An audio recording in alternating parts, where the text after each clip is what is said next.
I've talked a lot about winning battles from the offensive side of things, but I haven't said too much about defense. I get a lot of questions about it, so today's episode is going to be all about strategies for defending and holding gyms so you can get the most out of your Gym Defender bonus.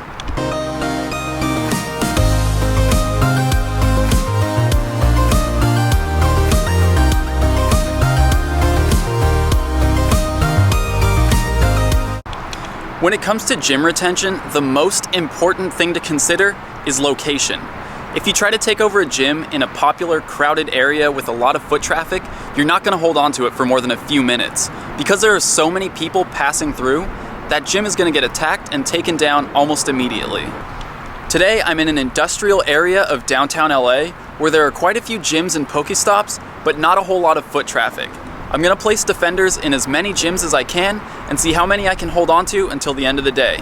That's not far from now because it's already 6:30, but the most efficient way to take and hold gyms is in a group. But if you're by yourself like I am today, you'll want to focus on gyms that are already controlled by your team. Unless there are very few gyms in your area, it's usually not worth the time and resources to try to take down an enemy gym. When you're by yourself, you're only going to be able to add one Pokemon to that gym. So no matter how high you train it up, someone could come around and easily take it back from you. If you start with a friendly gym, there will already be at least one or two Pokemon there as a buffer for your own. Plus, it'll have a decent amount of prestige, so you don't have to start at zero when training it up. Before I go any further, I want to explain prestige. Think of it like a gym's experience. As it gains more prestige, it levels up. The prestige is displayed right under the gym's picture. Right now, this gym is at 4,000 out of 8,000. Once I get it to 8,000 prestige, it'll level up to the next level, in this case level 4. You earn prestige by training at a gym, and the amount of prestige you earn is based on the difference between your Pokemon's CP and the CP of the Pokemon that you beat in the gym. If their CP is equal, you'll gain 500 prestige per win. If your Pokemon's CP is half or less than the CP of the Pokemon in the gym, you'll gain max prestige, which is 1,000 per win. And because gym battles favor the attacker so much, you should never have to use a Pokemon with higher CP than the defender when you're training a gym. The first thing I'm going to do is see if I have a Pokemon with 200 or less CP that can reliably defeat this Tentacruel. My Magnemite has less than half the CP of the Tentacruel, and it also has an electric type move, which is one of Tentacruel's weaknesses. So I'm going to try it out and see how quickly I can defeat the Tentacruel.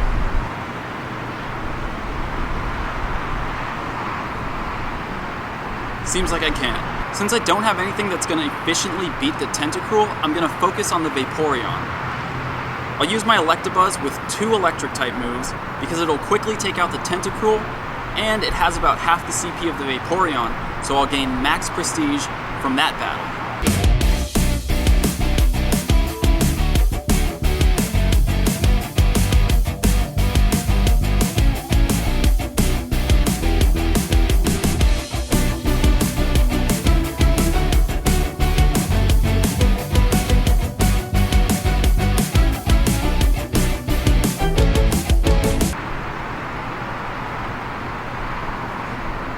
The most important thing when you're trying to train against a Pokemon that's stronger than your own is getting your dodges perfectly timed. I have a video about that, so you can check it out right here. Obviously, I couldn't do that, so I'm having a little more trouble with this gym than I expected. When it comes down to it, the most important thing is that you're using a Pokemon that you can efficiently train the gym with. Even if that means you're not getting max prestige per battle, it's better to get a little prestige every time than to get max prestige a handful of times and waste a ton of resources in the process.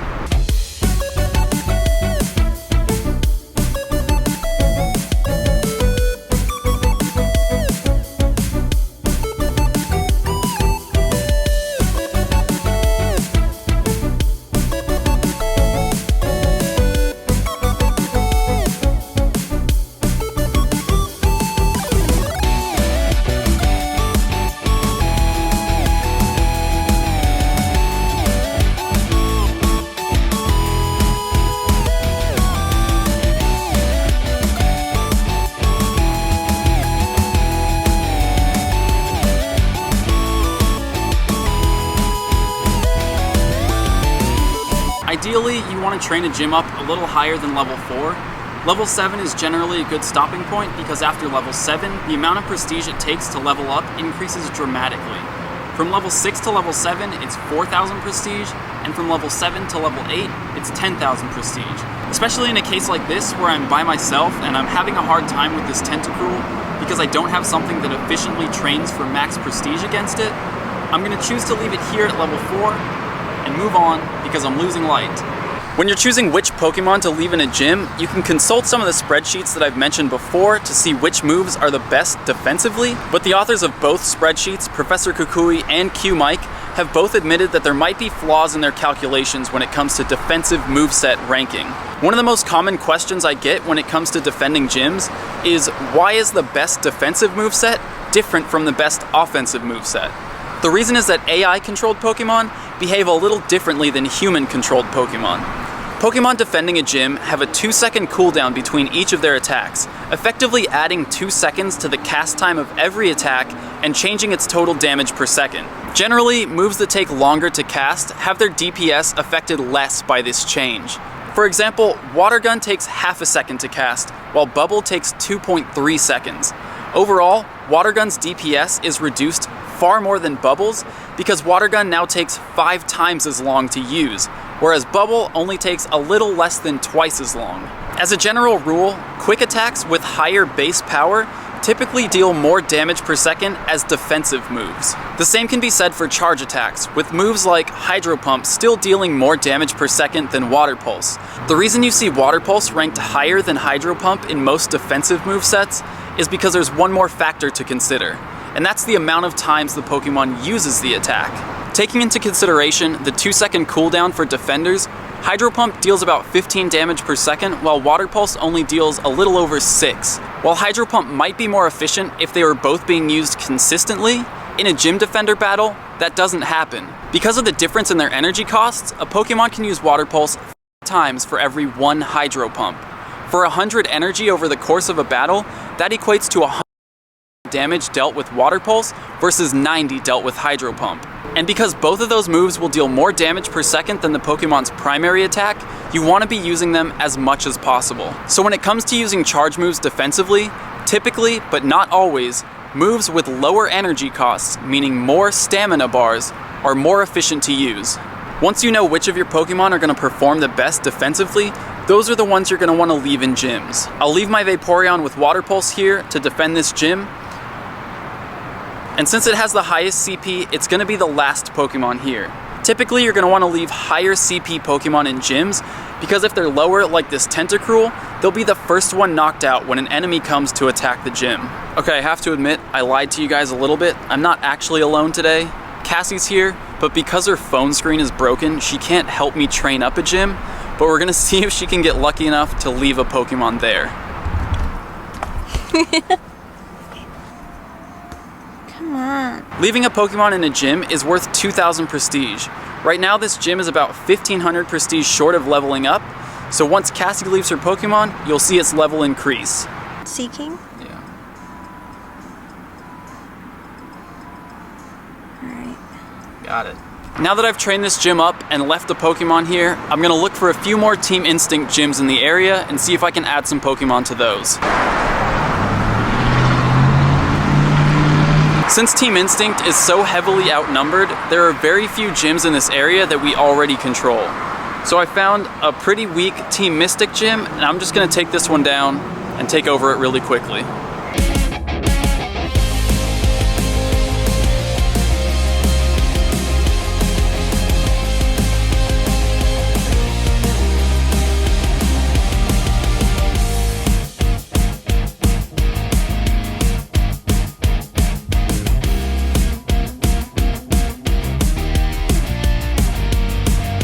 Someone else added something since I started the battle.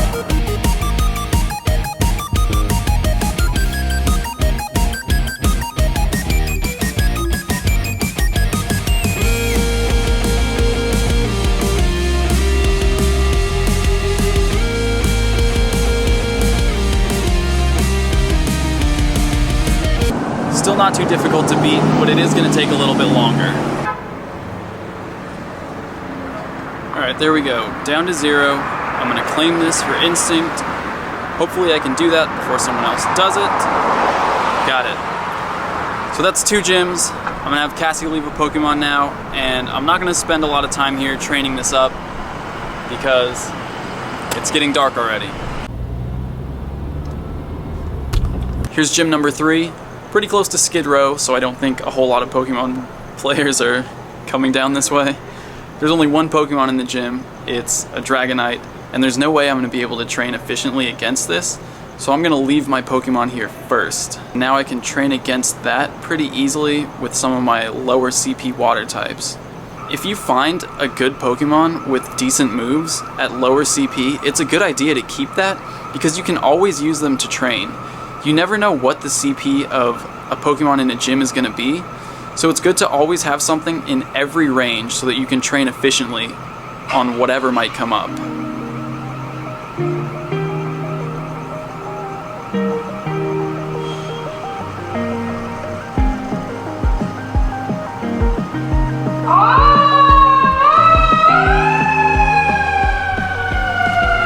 I timed that Aqua Tail very poorly. Someone's battling this gym as I'm trying to train it up. And unfortunately, the way things are set up right now, he has the advantage. He's gonna lower the prestige of the gym a lot faster than I can raise it. And that's just an unfortunate side effect of the way things are. The reason I haven't done an episode on gym defense until now is because, honestly, I think it's pretty pointless. It's really difficult to take and hold a gym for more than a few hours. Even the gyms that we took and trained up to level 7 on Anacapa Island yesterday were gone. Someone took them down less than 24 hours after we left the island. So really it's difficult to hold on to a gym no matter what you do. Look, this is down to 1500 prestige. So since someone is obviously battling this gym, probably from inside the building or somewhere around here, there's really no point in me trying to train it up and leave something because the second I'm gone, this gym is gone too. Well, this next gym is in a paid parking lot.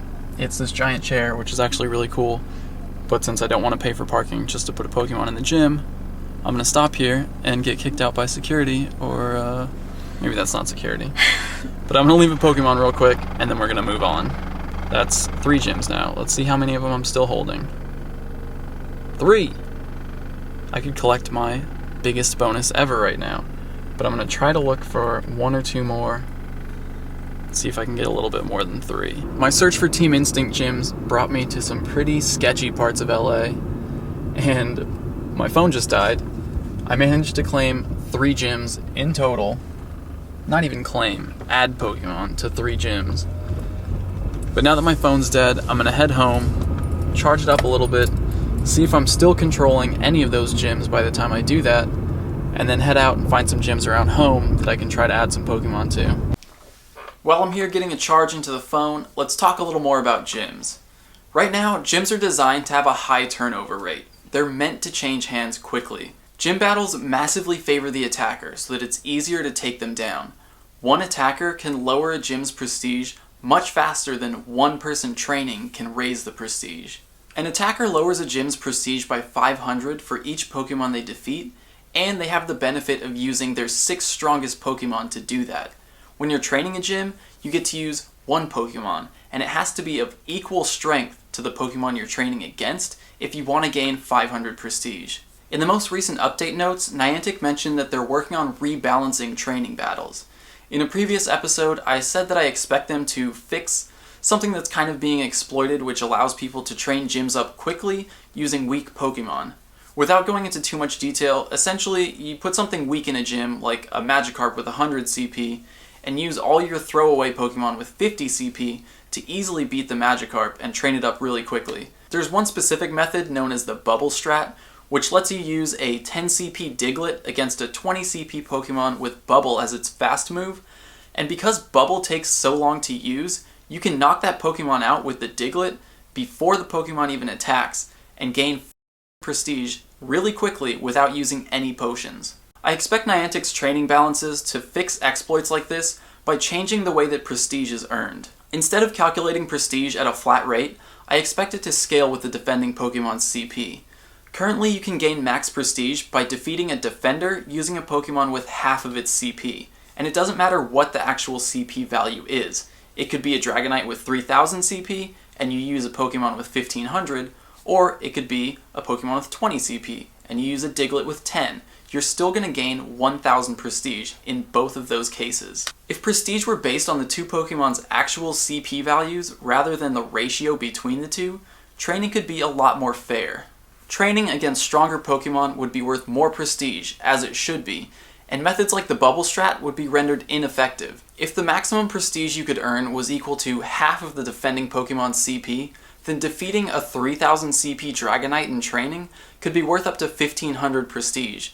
Defeating a 2000 CP Pokemon could be worth 1000 Prestige, and defeating a 100 CP Magikarp would only be worth 50 Prestige. This would encourage players to leave stronger Pokemon at gyms, and it just makes sense to earn more for defeating something that's more difficult. Now, if Niantic really wanted to balance gym battles, they could change the way that losing Prestige works so that that also scaled based on a Pokemon's CP. Since gyms currently lose Prestige at a flat rate, it doesn't matter if an attacker uses their strongest or their weakest Pokemon. If both attackers and defenders were rewarded based on the difficulty of their battle, they would be on a much more even playing field, and in my opinion, it would make fighting for control of gyms a lot more fun. With all that said, I'm interested to see how Niantic ends up balancing training battles, and I just hope they do it in a way that helps shorten the gap between attackers and defenders. To be honest, after saying all that, I'm feeling kind of discouraged. I only have one gym left. Nope, zero. Zero gyms. All three of the gyms that I controlled in LA, I no longer have those. And in the time that I've been sitting here, the 4 gyms that I can see from my house have changed hands. So if you want to take control of and hold gyms for as long as possible, the best thing you can do, honestly, is go out with a group. You can train gyms up a lot faster when you have multiple people there. You can leave more Pokemon there to discourage enemy players from trying to take it, and as a group, you can take down enemy gyms faster so that you don't have to waste as many resources trying to take control of these gyms. I'm going to put together a solid group of friends on Team Instinct so we can go out together and I can show you how much easier it is to do this in a group. And make sure you follow me on Twitter because I might need a few volunteers. But honestly, I think the best thing you can do when it comes to controlling gyms is to just curb your expectations. You're probably never going to collect a Gym Defender bonus for 10 gyms at once, because the game is just designed in a way that encourages turnover so frequently.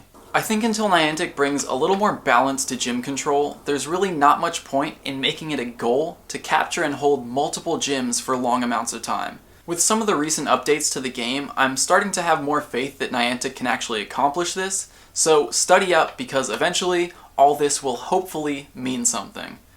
Until next time guys, thanks for watching, I'll see you tomorrow. While we're out here, I'm going to try something out that's been discussed quite a bit on the internet lately, and that's using incense when you're far away from any Pokemon spawn points. If you're in an area where there's no spawns mapped, incense will draw from the entire pool of Pokemon when deciding what Pokemon will appear. I'm not sure if we're far enough from any spawn points right now to make this work, but I'm going to put an incense on and see what happens.